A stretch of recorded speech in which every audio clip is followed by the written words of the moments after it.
Yeah.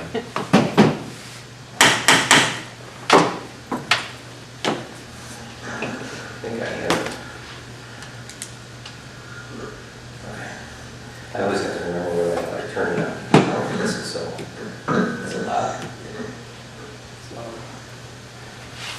Maybe it's just working. Compared to others. Yeah, could be. Good evening. Wow. Good evening, everybody, and welcome to the November 16th meeting. Clerk, call the roll, please. Mayor Patricelli. Present. Councilwoman Dunn. Present. Okay. Let's everybody to stand and we'll do the Pledge of Allegiance. I pledge allegiance to the flag of the United States of America and to the republic for which it stands, one nation, under God, indivisible, with liberty and justice for all.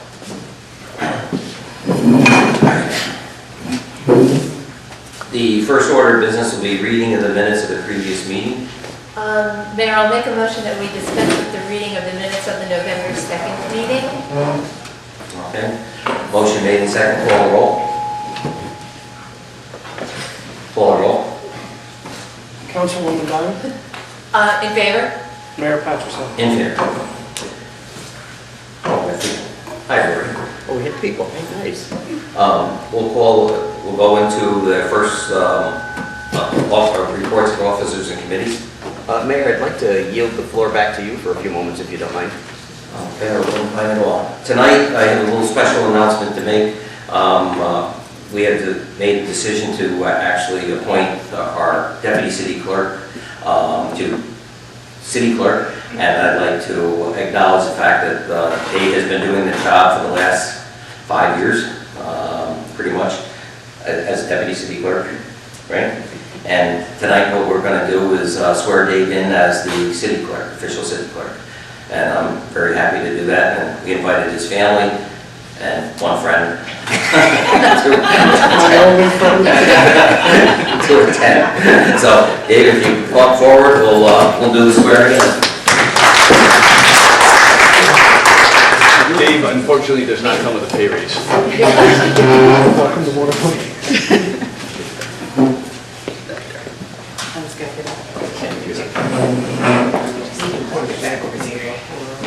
What's that? Tracy, would you like to hold the book?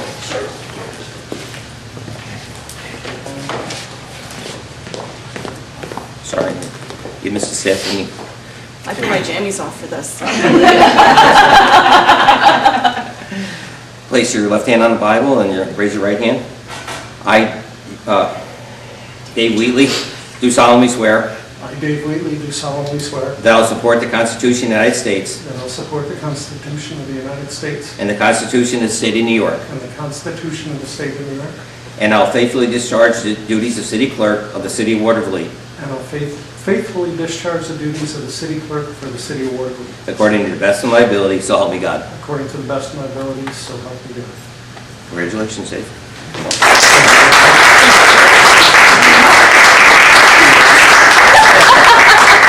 Yep. Hey, congratulations. Thank you very much. I got a little distracted when you got distracted. I'm like, oh, Dave, you... Yeah. okay. Yeah. Thank you. Yeah, yeah. That's Oh, That's hey, okay. Trace, really good. Dave. Okay. what we talked about before we left, Yeah. make mine a double. No, double? Absolutely. Yeah, Okay. Bye. thank you very much. Very, very nice. All right. Ciao. Okay. Joe, I'll yield it back to you. Reports of officers and committees. Just a couple small things, because I know we have the budget presentation today, which is probably going to be a year in review, plus a couple of other items as we go forward. I did have a meeting today with Mayor Madden and the USDA. On December 11th, we're going to start the Crow migration project. We're going to start simultaneously, and we're going to have to work on a press release too, Mayor, when it comes time. So they're going to work where they'll be on Troy and on the city of Watervliet at the same time, and moving them southward. So we'll hear a lot of pyrotechnics going off. They prefer, the USDA will do a press release with both cities. So there'll be a time, we'll get that next week or maybe shortly after the holiday. And then they very adamantly express no social media because what had happened in a couple of locations where they did this is that they were met with resistance from people. So they want to control the message as to what goes out, which caught me by surprise. You know, as I said, we're very much into social media, but they will do, on our side of the river, they will work with the police and they'll work with the arson police to go forward. So in case people calls come in and those type of things, they just want to quell it that way. So I don't know if something happened or not, but they were very, very adamant about letting them control the message with it. Is that like a week-long thing, or is it Yeah. every day for? So what's going to happen, same time as they start to roost, it's going to start December 11th. The contracts both that Troy and Watervliet. December 11th. I'm sorry? December 11th. December 11th, unless something happens, but that's what they're projecting right now. 1 week, every day, 5, possibly 7, and then after that in the contract is 5 additional spotted days, because typically they found that those 5 days, continuous time frame, will get them to move. Okay. And so then they disperse the pros at that point. They will be going throughout our municipality as well as Troy's. So day 1, you know, I'll be down with them along with our sergeants, and then, you know, take it forward from there. So it's going to be pretty interesting to see. Haven't been involved in it, and they asked, you know, the only one that's not getting involved is Green Island, because they said they're doing their own, and they've been doing their own.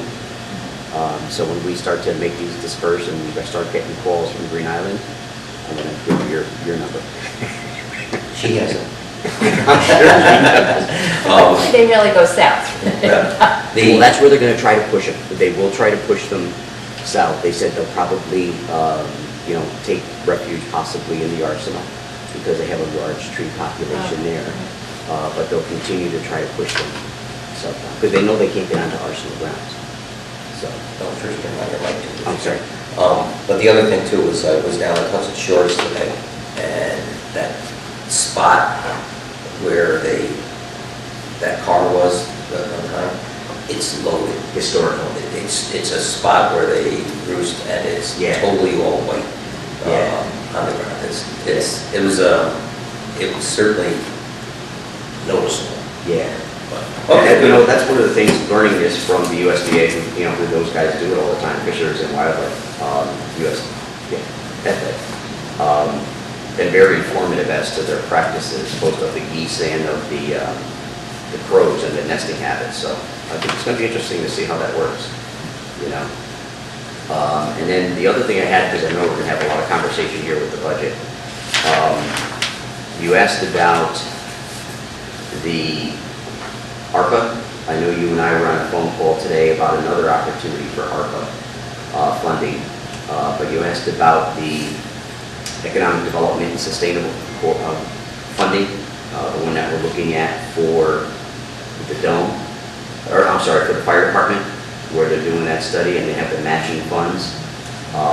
According to Tommy Corcoran, who sent us this email later on today, that study for the feasibility for the firehouse will be $50,000, and it is a match with the county and the city, so we're looking at an expenditure of ARPA funds for about $25,000 for that study. Now, I think we're checking into the fact that if we have to use any type of resolution or anything to approve it, we don't think we have to? Okay, so that's just an expenditure that we could make without a resolution.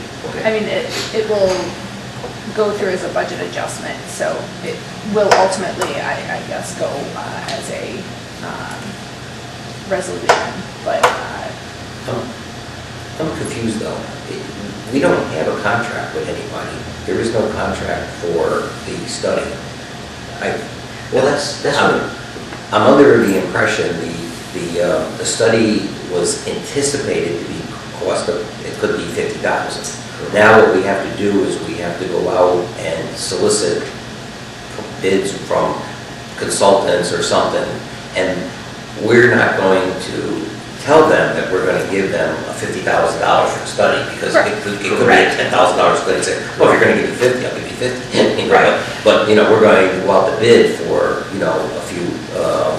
a few places that does this. Certainly.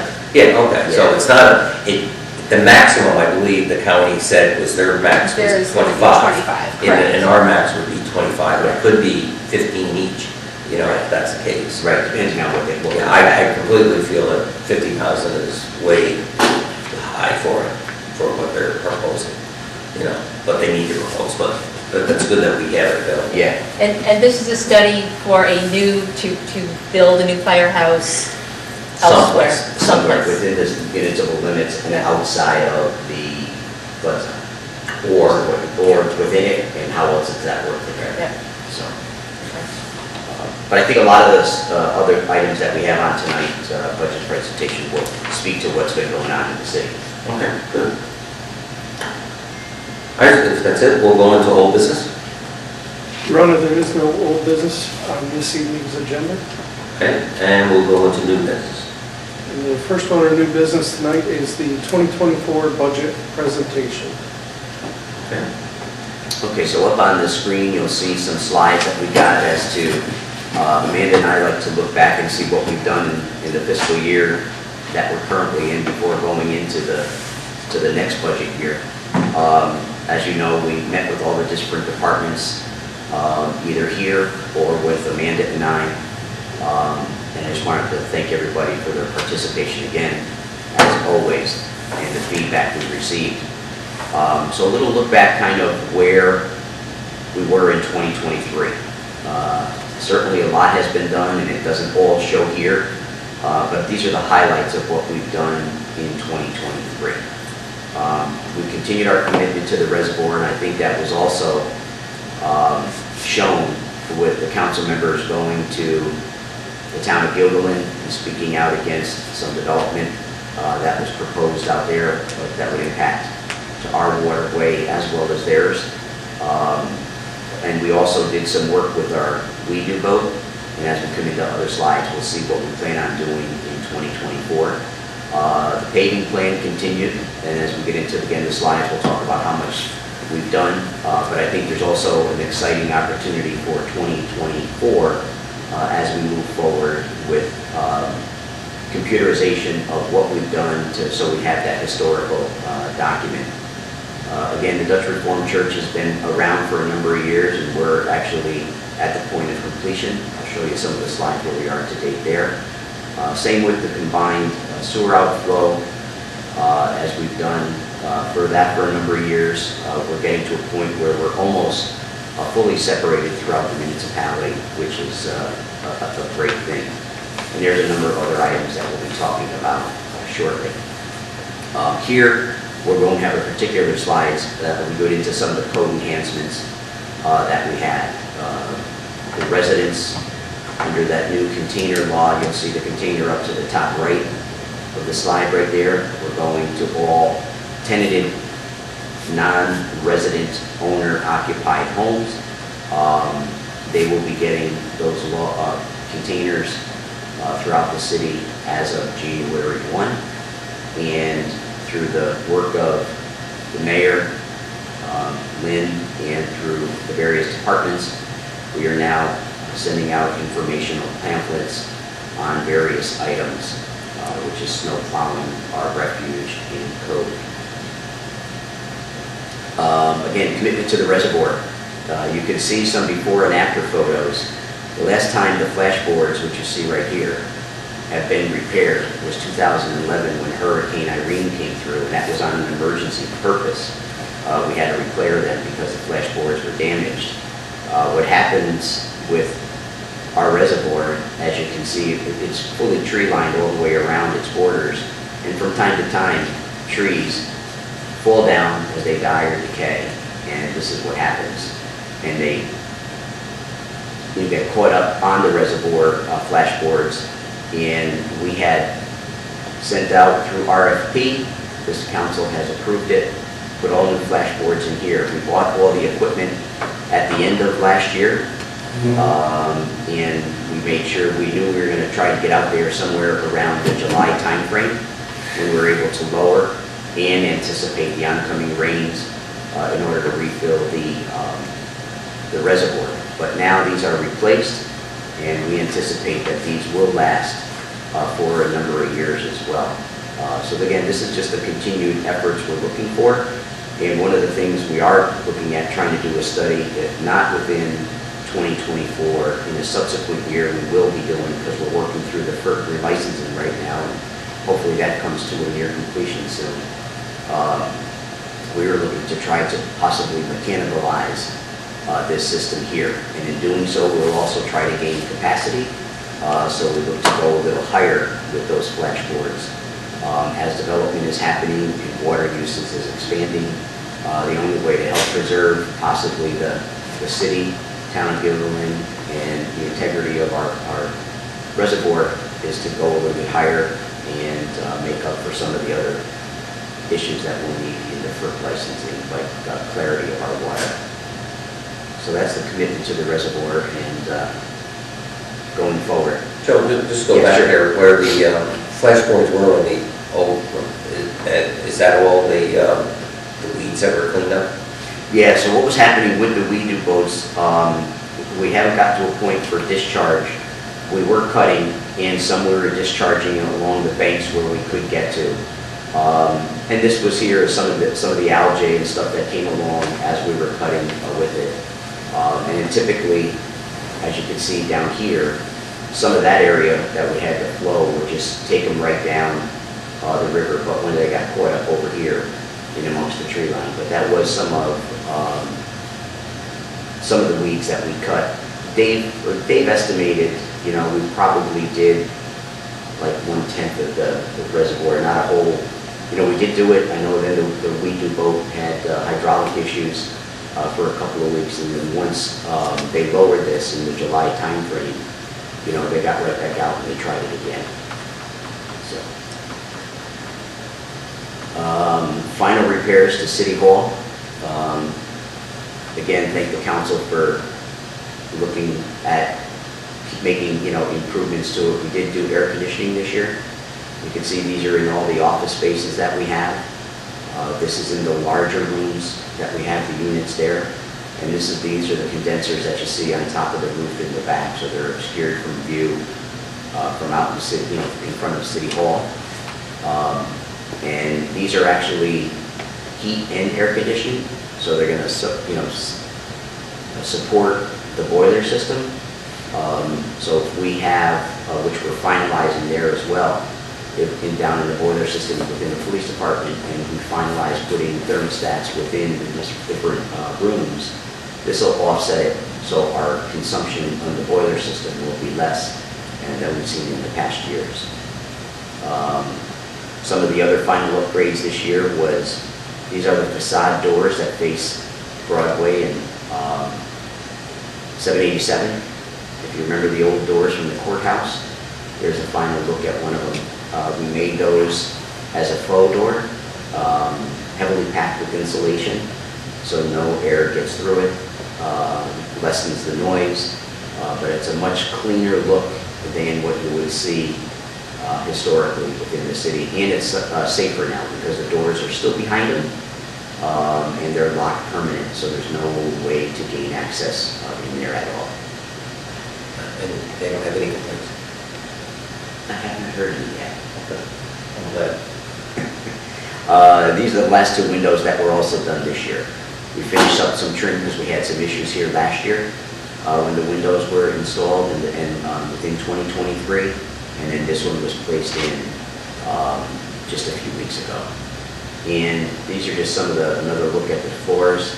We will be doing that again early part of January because all the construction is now completed internally. So we'll bring them back to their luster that we had the early part of the year. One project that I'm excited with is the creation of the community center here in the former Dutch Reformed Church. You could see the nice job they did with the ADA compliancy right there. That ramp looked like it was built at the time the church was built. We did a great job trying to match the coloring on it, and it's really not something, you know, that takes away from the character of the church at all. Some of the enhancements we're doing internally. Another thing we're pretty proud of here is we looked at this archway goes into, this is the back end of it here, and this is the ADA lift. So after you walk through or come up, you know, to help here, you'll come into 2 stairs. Instead of taking the 2 stairs, you can take the lift and come out through this doorway. But this arch was replicated in the archway that goes into the museum.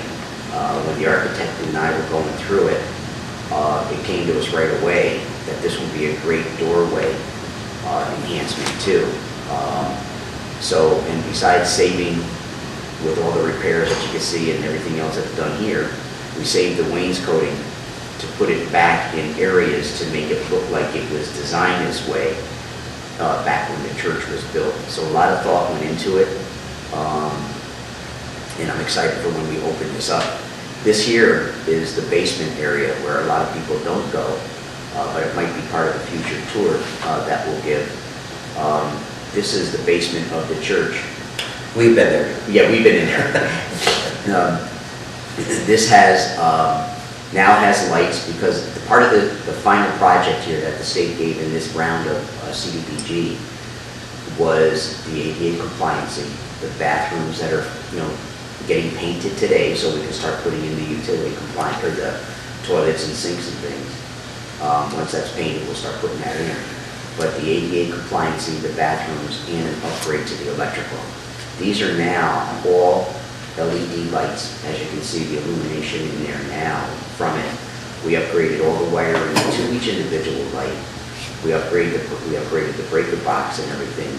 But these 2 right here, as of this morning, on both sides are on the same breaker. So 4 breakers are right there, 4 switches are right there. Something's popping right there. So we're going to be looking at what happened to the light itself, the lights fixture, and why that's blowing. But if you're ever around when these lights are on, stop in and see, because the illumination of those LED lights is actually a major enhancement. So once we're done with this, and we anticipate being done the early part of December, the state will be happy that this project is finally completed, and it'll be somewhat turnkey in the sense that we'll be removing the heating system and putting that into the basement here, where it's all been cleaned out, removed of the asbestos and everything that I've told the council before. So we'll be able to put the heating ducts down there.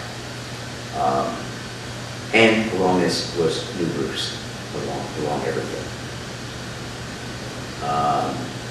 We have a continued commitment to our Parks and Recreation Department and our parks overall.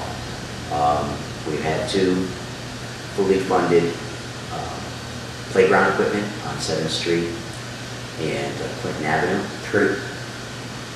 What was the third? 15th Street. Right up there. What was that? I missed that.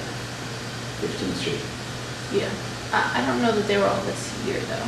It probably wasn't the Yeah, I thought 15, yeah. 15th, probably the last year. Yeah, we had the 3 new playgrounds. Yeah. Yeah. And then recently, we've cleaned the banks of Hudson Shores, as you can see there. And here, this depicts that shoreline all clean. And also, you can see in this was that the new paving of Selkie Drive and the new parking area. So we've removed some or moved some and added some. So I think we're plus 7 spots in there. But what we've done is we've taken the parking and shifted it and not lose our waterfront. We put it more towards the opening. People will walk up into it, but you'll see that the park is much more accessible and will be much more accessible in the spring of next year. And of course, our commitment to the dome. heating systems, or not heating systems, new signage, new scoreboards, and of course, the addition of pickleball, which to, I think, a lot of amazement with how popular that team here. We have people from a lot of the areas coming in to play pickleball, and for the $5 that they pay to play, the numbers that you see are pretty encouraging and fantastic as far as the use of that dome. And actually today, the mayor and I were on a call with Albany County as to potential use of ARPA funds. We have to apply for it, but we think we'll have a good opportunity to spray insulation on the walls and the ceiling of the dome to try to enhance our use of the dome in the future. That would be, Yes. that would be awesome. Yeah, we have to apply for it. I think we have a good shot of getting, support from Albany County, but we'll work through that process as the town, or as the process comes. I combined these two slides only because the CSO project, as we went through, and some of the work that was being done, we were able to move some monies around because we didn't need it for the project itself, where you saw the separations happening here along the way, and we put it into having entire streets that were once just done by tunneling.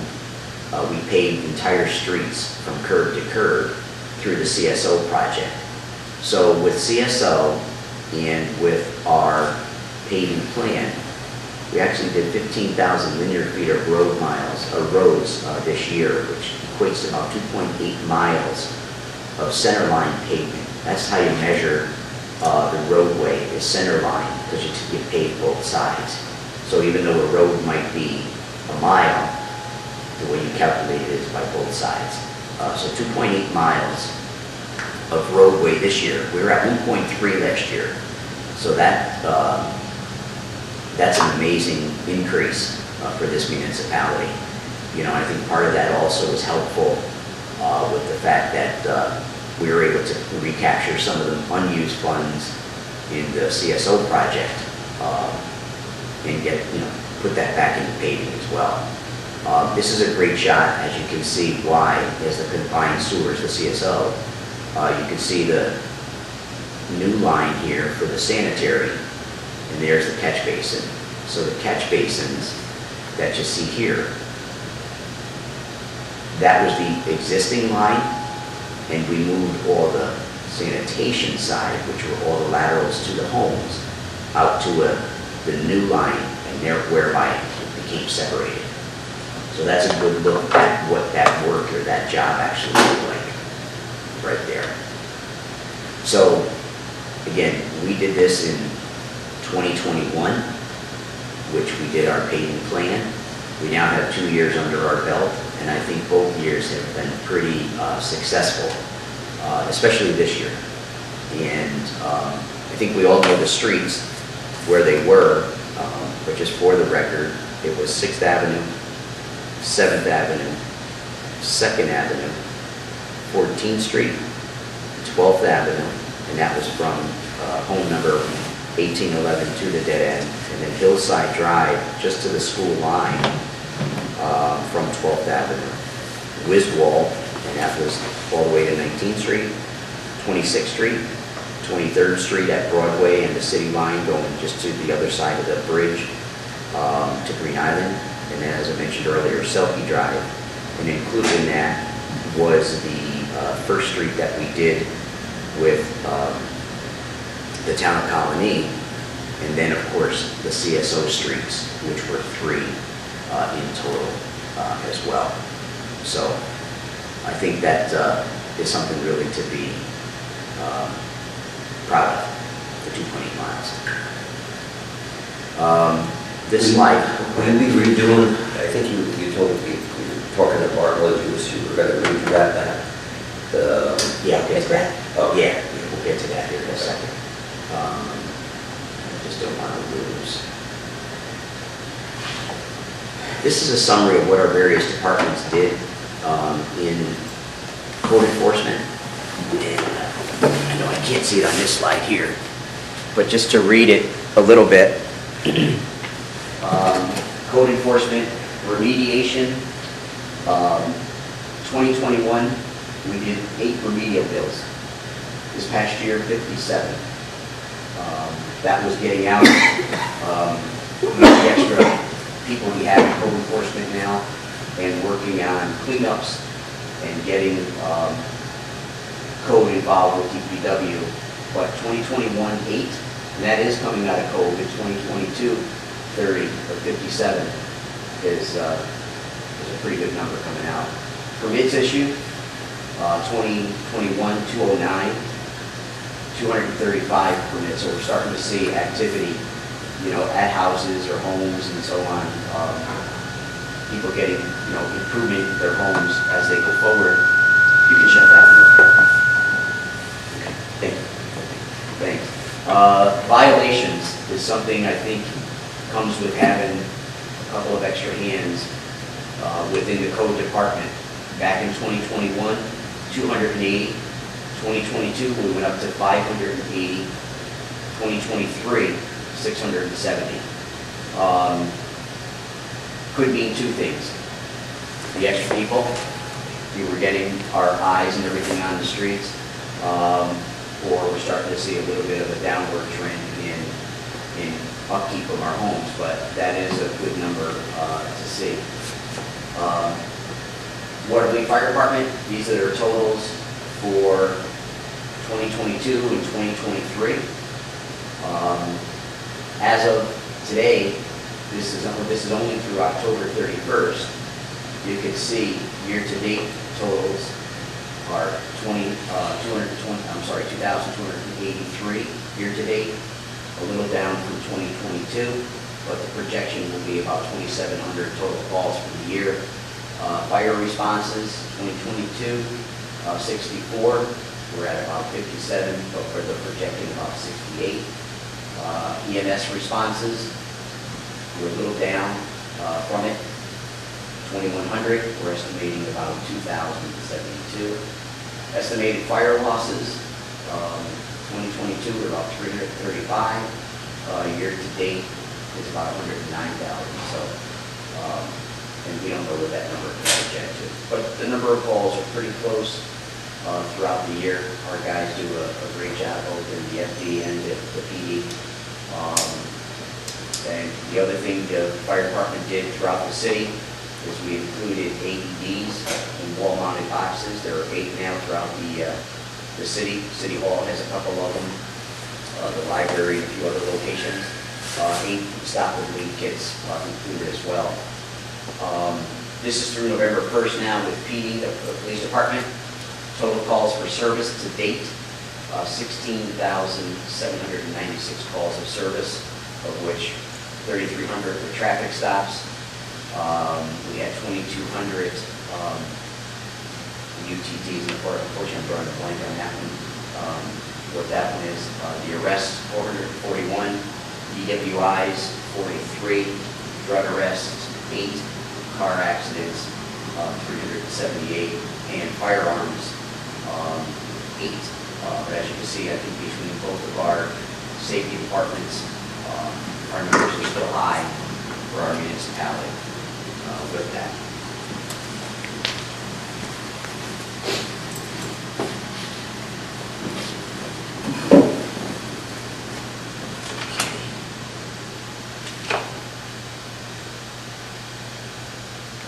Why are we not going? All right, let me try something different here. I apologize.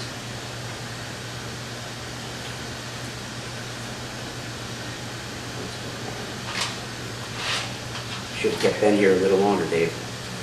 What's that? I said I should have kept Ben here a little longer. You should have, yeah.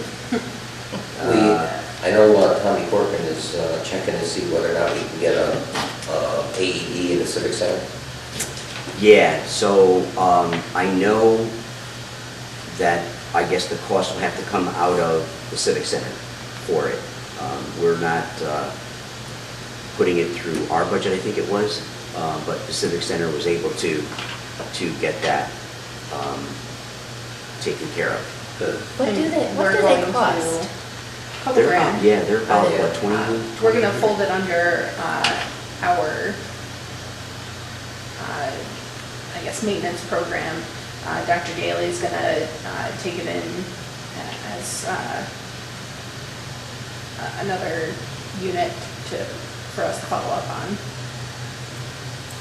But it's there. Let's see if we can get this thing going here. There we go.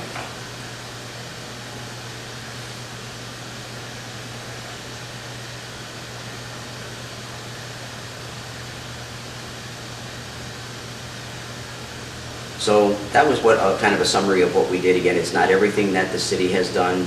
There's a lot more. For example, the streetlights that are currently underway, we estimate those to be completed early, possibly later December. They're looking at coming in. We're closing, Amanda, I think it's December 11th or soon before that. That sounds correct. Yeah, so I know we're closing. We got the last of documents finally approved by National Grid. I was talking to Centrica today. They are very positive, or at least feeling good for a December 11th closing. And then after that, we finalize, it'll be about 2 weeks to get onto the street lights. 19th Street's already done. We have a number of the street lights already in hand. And then we'll get the rest of those heads taken care of in the city. So these are some of the projects that we're already looking at and working with the various departments on. And I'll show a couple of slides shortly here as well. The roof replacement at the pool house, that's paramount that we get that done before next pool season. We have construction of a garage facility, which we're working through now at the filtration plant. As I said, the street light conversion. You'll remember last meeting, this board approved some work with Barton and LaJudas, and they'll be doing a GIS system which will have the water lead line program in it, the paving system, that'll be the upgrades, and then we'll also be doing the improvements that we've done to the storm basins and everything else as we go along that way. Reservoir enhancements is access to the reservoir. I think you've all been out to the reservoir. I think you as well, Barb, when we went out down on the Weedo boat.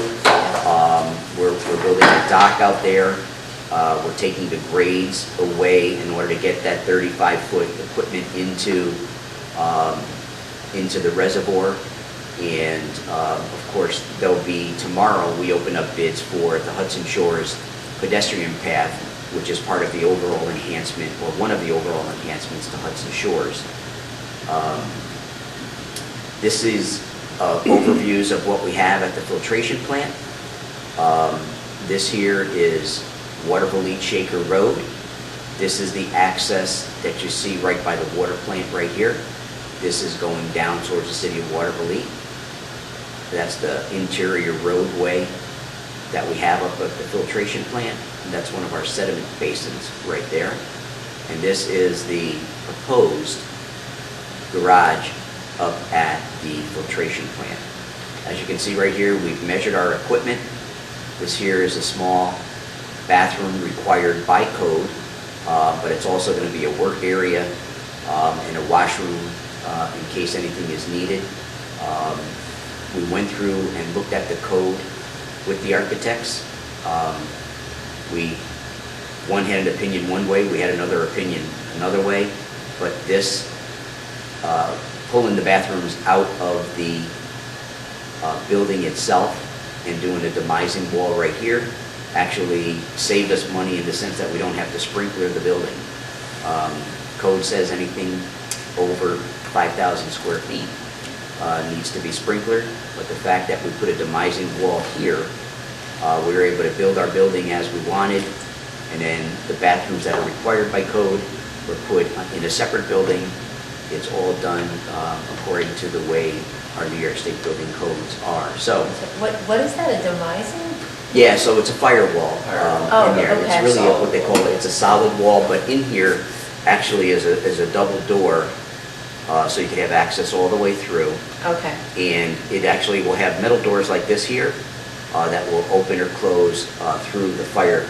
You know, when a fire comes in, they automatically open up and go in. So Okay. this will have water, it'll have a crane lift in case we do any equipment. But you can see here, we've measured everything out. If we ever get the opportunity to get a vac truck, that's the length of a vac truck. This is the trailer and a truck, which is inclusive of our new Echo Harvester that we've measured out. This is a truck to be repaired and a couple of our other trucks. So everything will be brought inside with it, and I'm now in conversations as to the potential to build a lean-to, a three-sided lean-to where we keep our pipe and everything outside, and I'm trying to work on getting that done through a union free of charge. So keep our fingers crossed with that one. This is the pool house. Although it's a grandiose look of what the pool house could be, we're working with the architects right here. We know what's important is getting the roof, but while we're doing that, there's some failure with some of the plumbing fixtures within our wall system. So we'll be taking out a couple of the wet walls where all our plumbing and everything is, jackhammering some of the drain lines within it, and coming back with some bathroom systems. Now this shows lockers and things like that. We probably won't. We're trying to make best use of the interior walls as they are. And unfortunately, the grades that you see in this area all need to be redone based on the codes that are met today. So ADA compliancy and everything else. As we cut through and fix some of the drainage pipes, we'll be fixing those grades and going through the bathroom there. We estimate that bids will go out the end of November, possibly early December, with work starting in January, completion end of May for the pool system. Is that the original plumbing in there? Yeah, so, and then with the amount of toilets and sinks and so on, we're actually going to try to decrease them because we don't need them based on square footages. Right. And again, we're doing that by code with it. And this right here is an intent to be more of mechanicals in the back, anything that we need that way, a handicap bathroom if needed. And we're looking at possibly doing a concession design where we'll have not real food, but it would be the vending machines in there and enclosed. So just to clean it up a little bit, but make it look a little bit more concession-like. I'm working with Scott on some other machines that he might have and what the power uses are. But that'll be kind of a walk-in for vending machines right there. So it'll change kind of the look and feel of the way the pool house operates now. 2023, this slide should have been up with the other ones. These are some of the vehicles we bought in 2023. 2 police cars. We bought the ambulance, as you remember. We bought a pumper, as you remember.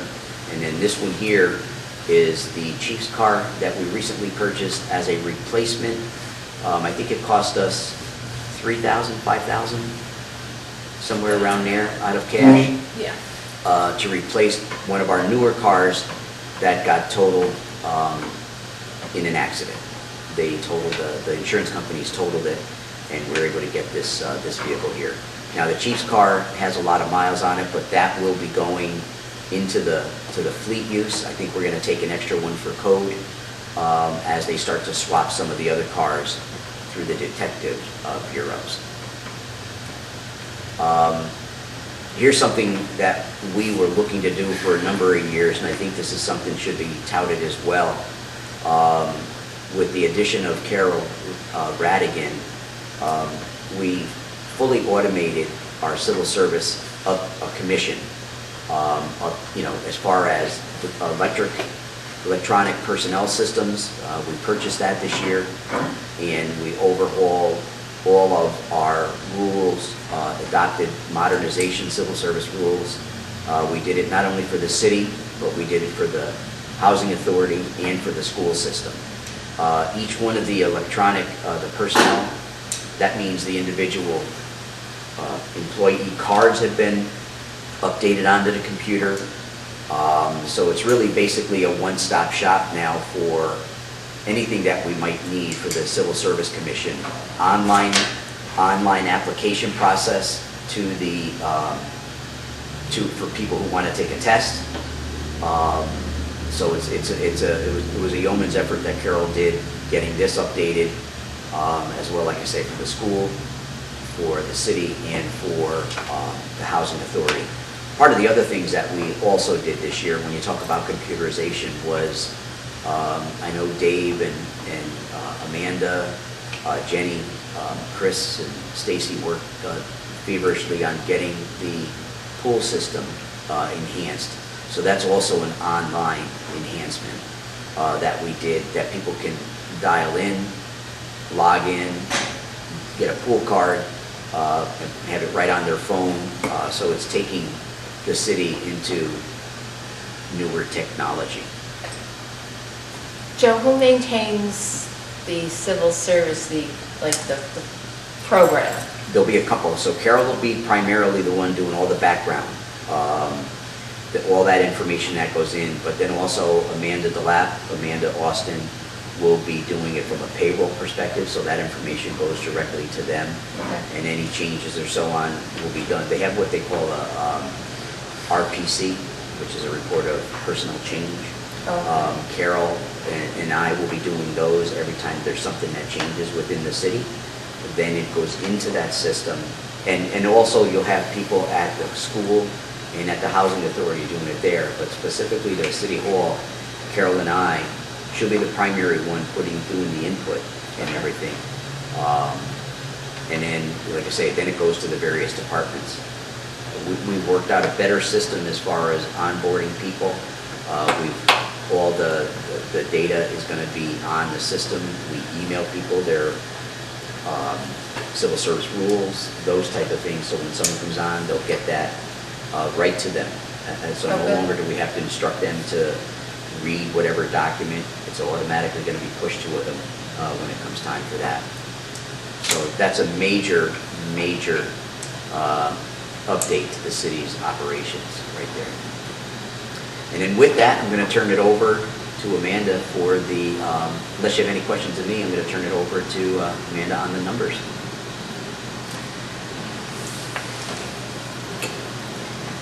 I'd like Can you use your to, microphone? I can.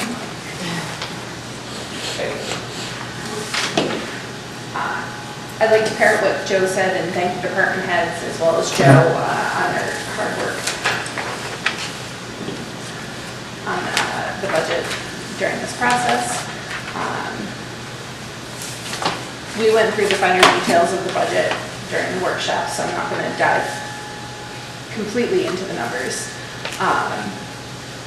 But I'll touch on some changes that I made from the workshops. Starting with revenues, you're going to see a significant increase in sales tax. For 2023, we had budgeted 4.1 million. We're looking to come in at about 4.65 million for 2024. So we are increasing our projected sales tax revenue to that level for 2024. Code enforcement and P&L fines were 50,000 in 2023. They're going up to 100,000 for 2024. A lot of the reason for the change is the remediations and code enforcement getting out there and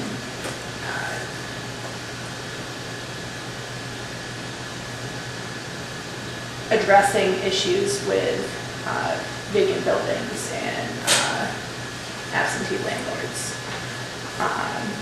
You'll also see a significant increase in the fire department's insurance recovery from 510,000 to 565,000.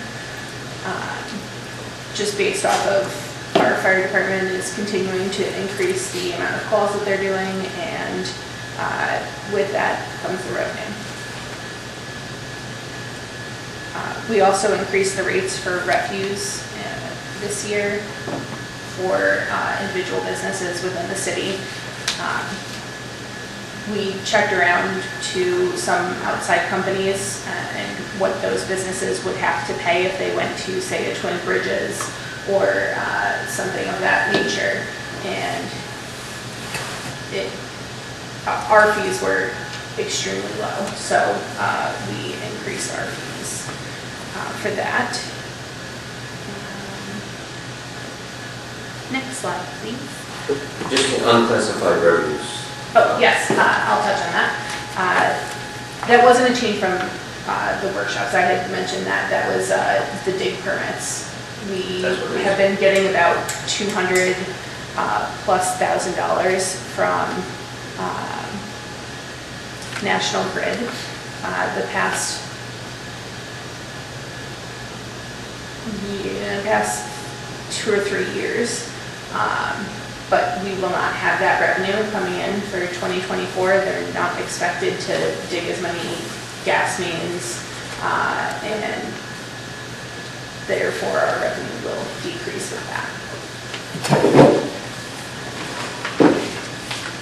You're also going to see a decrease in mortgage tax. We had been at almost $180,000. When I received our first half of sales tax this year, it had decreased quite significantly. So that decrease for 2024's budget is reflecting that change. Next slide, please. Oh, perfect. Oh, Expenditures? yes. Yes. Okay, so onto expenditures. I didn't change a whole lot in these from the budget workshops.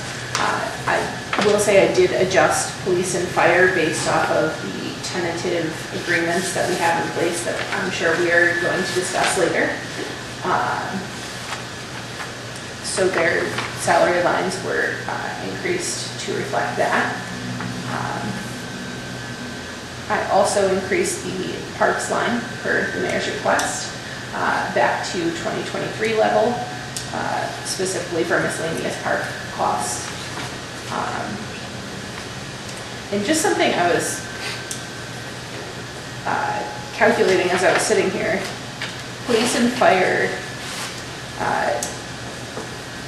all of their expenses, their salaries, the health insurance, their retirement, it's about 60% of our budget. Just shy of that, and that doesn't include the retirees' health insurance, probably another 5% in there. We're talking about 65% spent on police and fire. They're our largest workforce, so it's not really a surprise, but just something interesting to point out. I thought it was even higher.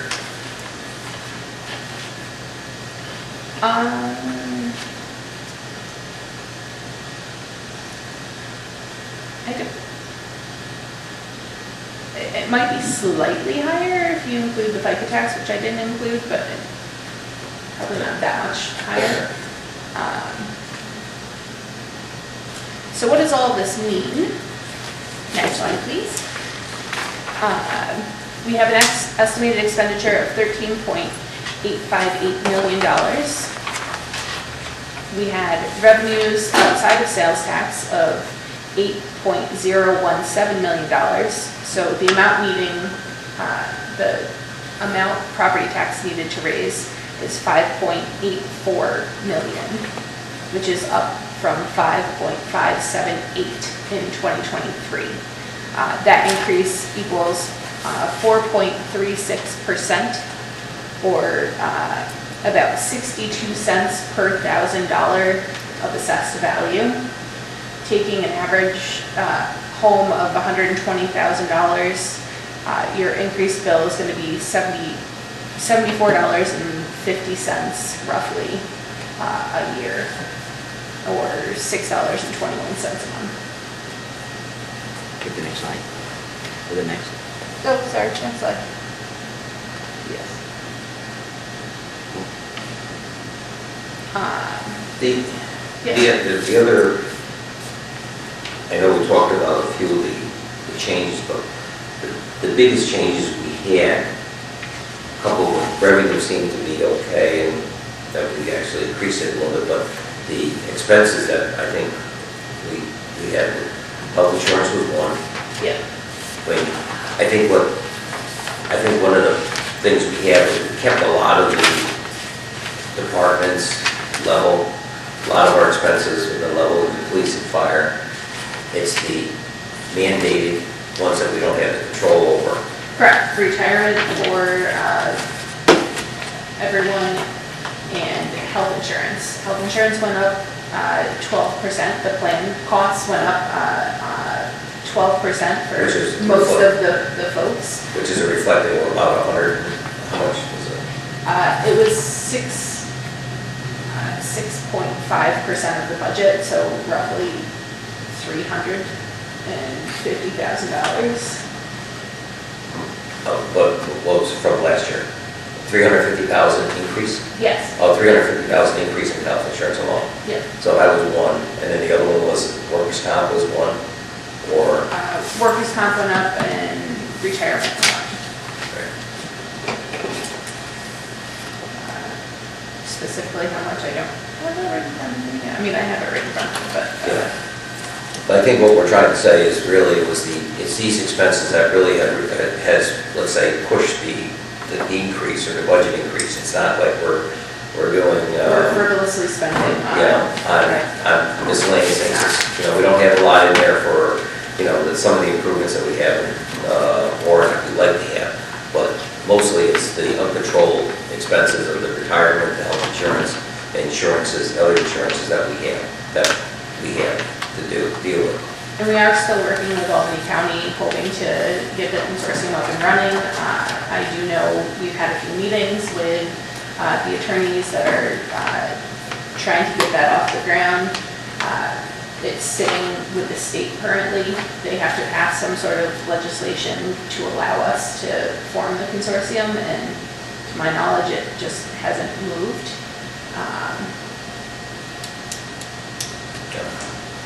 We are hopeful it will get some legs with continued pressure, and hopefully in the next year we will be moving toward that.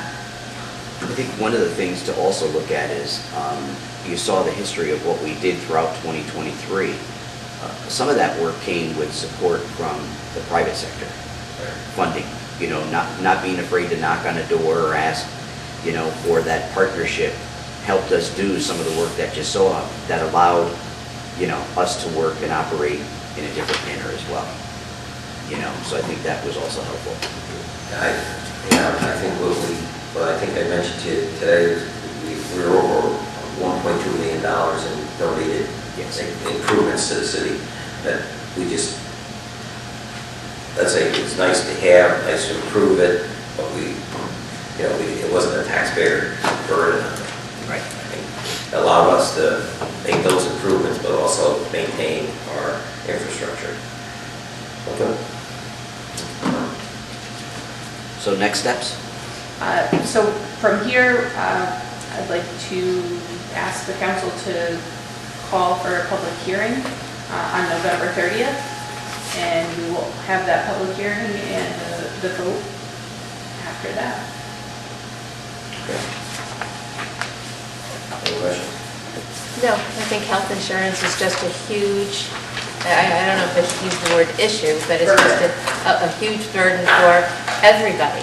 Every municipality out there, whether town, big cities, small cities, state, everybody, it's a Not to mention on the employees themselves, as Absolutely. a lot of them are paying a portion of that health insurance, Yeah. and, employees and employers, yeah, big deal. yeah. Okay. We'll have a budget hearing, or call for a budget, or the hearing on the 30th of November. All right. Anything else? That is it? Well, thank you. Nice job, Joe. Great. I know you were doing it Thank you. feverishly at, what time was it this morning? 3 a.m. You started Working at on it, we're, along with Amanda, we're putting some things back and forth, so. I came in the process of what time? 4:30, quarter to 5? Yeah. I was already in my second cup of coffee. Yeah. That was Yeah, my- AM. It was, yeah, it was AM. Right. Yeah, it was AM. It was 4:30 for me, I had my first. Okay. Okay. Anything more, we'll move on to the next order of business. Next order of business is ordinance 8 for 2023. Excuse me. This is an ordinance of the City of Watervliet, New York, amending Section 260-50, Schedule 14, parking prohibited at all times. Okay, Mayor, I will make a motion that we move on ordinance number 8 for 2023. I'll second it. And this one you saw last meeting, this was the presentation on a no parking area. This is, the name of the street is Broadway, and it is westbound coming off of, it is northbound coming out of 5th Street, and it's on the western side, so it's the left as you're taking it going northbound on Broadway. So we'll take all the parking away in that area for up to 18 feet to allow people to have that visible and safe exit of 5th Street. Will we be able to get that painted before, I think if we could probably paint it on a warm day, we'll just use the latex, for it, so we can get that. We'll just stay on it in the first of spring after, plowing. okay. Any questions? No questions. Call the roll. Councilwoman Donovan, In favor? Mayor Patricelli. In favor? Your Honor, that concludes this evening's new business. Assuming appropriations account is taken care of. Yes, Mr. Mayor. Okay. Before we get into the public comment, we have a couple of little bit, I have one, the tree lighting is the 25th, 5 o'clock, I believe. Yeah, 5 o'clock, tree lighting. And that was pretty much it. We have anything else? I don't think so. What time is that? 5 p.m. 5 o'clock. And then you had did we finalize the Christmas parade? The 20th. Christmas parade will be the 20th, December 20th. December 20th. Right. Yeah, the tree lighting is November 25th. Yes. Right. What's the Christmas? What's the Christmas parade? The- December 20th. What is it? Oh, what is it? Oh, that's the one where we go around in the cars. The cars, trucks, on the 20th, the Santa Claus. So we may want to have. What do that? Is this the third year or the fourth year? That'll be the 4th. Where it started during the pandemic? Oh, It started in COVID, like, on the 20th, or 2020. Welcome. It's pretty cool. Brian's going to put his car in it and have the illumination of the wheels. From the curb pavement. Very nice. You don't get over very much, do you? That was Joe's joke, actually. It was a lot funnier the first time he said No. it. Yeah, it does. All right. All right, we'll go into the public comment period. Yeah. At this time, the mayor and the council have authorized a public comment period. If you wish to address the council, we ask that you please step forward, state your name and address for the record, and you'll have 2 minutes to address the council. All right, seeing that there's no one in attendance tonight at the council meeting, I'll close the public comment period. And if there's nothing else, the next meeting will be No, we'd November like to 30th. go to executive Yeah. session? Oh, okay. The next meeting will be November 30th, and then I'll ask that we have a motion to go into executive session. I will make a motion that we go into executive session To discuss the status of collective bargaining. to discuss the status of collective bargaining. Okay. Call the roll. Councilwoman Diamond? In favor? You actually did the In favor. executive session, so now we're back. We're back. Oh, Meeting. yeah. We're back. You're on. Okay. All right. We're out of executive session, so go ahead. Okay. Okay. Resolution number 68 is a resolution to approve A a memorandum. memorandum of agreement with the Watervliet Uniformed Firefighters Association. Mayor, I will make a motion that we move on resolution number 68. And I'll second that. Okay. We've had the discussion. Right? Yeah, okay. Councilwoman Diamond? In favor? Mayor Patricelli? In favor. Resolution number 69 is a resolution to approve a memorandum of agreement with the Watervliet Police Benevolent Association. Mayor, I will make a motion that we move on resolution number 69. And I'll second it. Okay, call the roll. Councilwoman Diamond? In favor? Mayor Patricelli? In favor. Right. Then a motion to close, right? And I'll now ask for a motion to adjourn, Yes, I will make a motion that we adjourn the meeting. and I'll second that. Call the roll, please. Councilwoman Diamond? In favor? Mayor Patricelli? In favor. Thank you.